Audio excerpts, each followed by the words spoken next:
Hello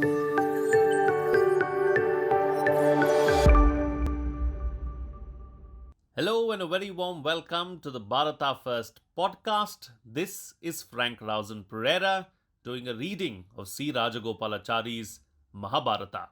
Chapter 86 Karna and Bhima. Arjuna had left Yudhishthira behind to repel Drona's attacks and had gone to make good his word that before sunset Jayadratha would lie dead on the field of battle. Jayadratha had been the main cause of Abhimanyu's death. He it was who had effectively prevented the relief of Abhimanyu by the Pandavas and thereby caused Abhimanyu to be isolated, overpowered, and slain. We have seen how Yudhishthira in his anxiety sent first Satyaki and then Bhima to join Arjuna in this battle against Jayadratha. Bhima reached where Arjuna was engaged and sounded his Simhanada. Dharmaputra heard the lion roar of Bhima and knew that Arjuna was found alive.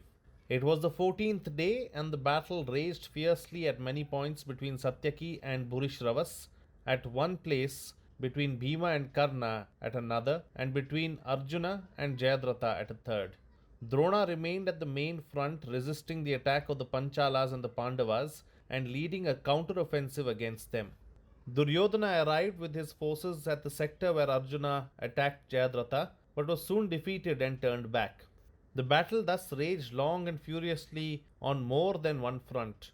The armies were so deployed that each side was exposed to danger in its rear. Duryodhana was speaking to Drona. Arjuna, Bhima, and Satyaki have treated us with contempt and proceeded successfully to Jayadratha's sector, and they are pressing hard on the Sindhu king. It is indeed strange that under your command our battle array should have been broken and our plans completely foiled. Everyone asks how it is that the great Drona, with all his mastery of the science of war, has been so badly outmaneuvered. What answer shall I make? I have been betrayed by you. Duryodhana thus once again bitterly reproached Drona, who replied unperturbed. Duryodhana, your accusations are as unworthy as they are contrary to truth. There is nothing to be gained by talking about what is past and beyond repair. Think of what is to be done now. Sir, it is for you to advise me. Tell me what should be done. Give your best consideration to the difficulties of the situation and decide, and let us do it quickly. Puzzled and perplexed, thus did Duryodhana plead.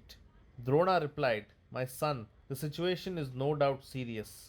3 great generals have advanced outmaneuvering us, but they have as much reason to be anxious as we, for their rear is now left as open to attack as ours.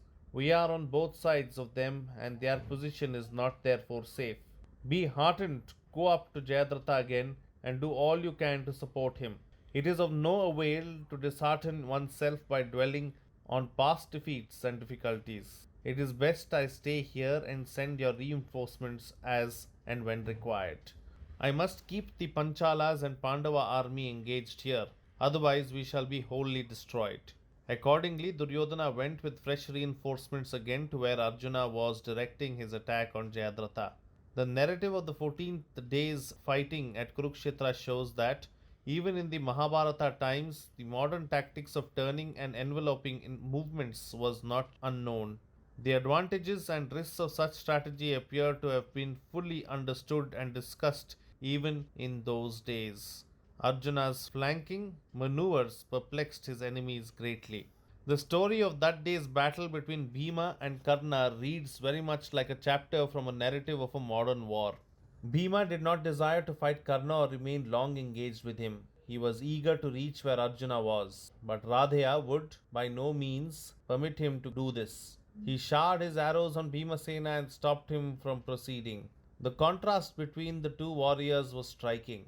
Karna's handsome lotus-like face was radiant with smiles when he attacked Bhima, saying, do not show your back. Now, do not flee like a coward, and so on.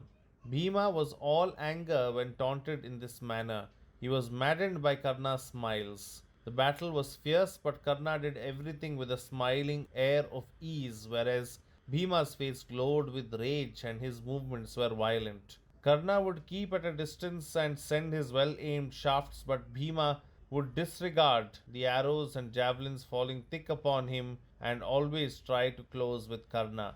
Radheya did everything he did. calmly and with graceful ease, whereas Bhimasena fumed and fretted with impatience as he showed his amazing strength of limb. Bhima was red with bleeding wounds all over and presented the appearance of an Ashoka tree in full blossom. But he minded them not, as he attacked Karna, cutting bows in twain and smashing his chariot.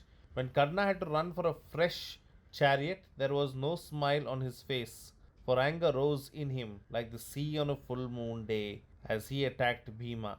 Both showed the strength of tigers and the speed of eagles, and their anger was now like that of serpents in a fury. Bhima brought before his mind all the insults and injuries which he and his brothers and Draupadi had suffered, and fought desperately, caring not for life. The two cars dashed against each other, and the milk white horses of Karna's chariot and Bhimasena's black horses jostled in the combat like clouds in a thunderstorm. Karna's bow was shattered and his charioteer reeled and fell. Karna then hurled a javelin at Bhima, but Bhima parried it and continued pouring his arrows on Karna, who had taken up a fresh bow. Again and again did Karna lose his chariot. Duryodhana saw Karna's plight and calling his brother Durjaya said, "This wicked Pandava will kill Karna. Go at once and attack Bhima and save Karna's life." Durjaya went as ordered and attacked Bhima, who in a rage sent 7 shafts which sent Durjaya's horses and his charioteer to the abode of Yama, and Durjaya himself fell mortally wounded.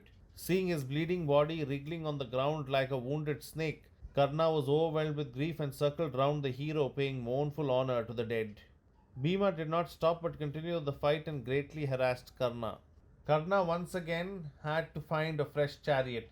He sent well-aimed shafts and hit Bhima, who in a fury hurled his mace at Karna, and it crashed on Karna's chariot and killed his charioteer and horses and broke the flagstaff.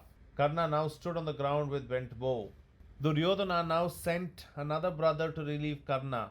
Dhurmukha went accordingly and took Karna on his chariot. Seeing yet another son of Dhritarashtra come to offer himself up to death, Bhima licked his lips in gusto and sent 9 shafts on the newly arrived enemy. And even as Karna climbed up to take his seat in the chariot, Durmukha's armor was broken and he fell lifeless. When Karna saw the warrior bathed in blood and lying dead by his side, he was again overwhelmed with grief and stood motionless for a while. Bhima relentlessly continued his attack on Karna. His sharp arrows pierced Karna's coat of armor and he was in pain. But he too at once returned the attack and wounded Bhima all over. Still the Pandava would not stop and attacked Karna furiously. The sight of so many of Duryodhana's brothers dying for his sake, one after another, was too much for Karna. This and the physical pain of his own wounds made him lose courage, and he turned away defeated. But when Bhima stood up on the field of battle, red with wounds all over like a flaming fire, and emitted a triumphant yell, he could not brook it but returned to the combat. That's it in this chapter. This is Frank Rausan Pereira signing off. Do like and subscribe to the podcast, and also do the same on YouTube along with hitting the bell icon. Please follow Bharata First on Twitter and Instagram as well.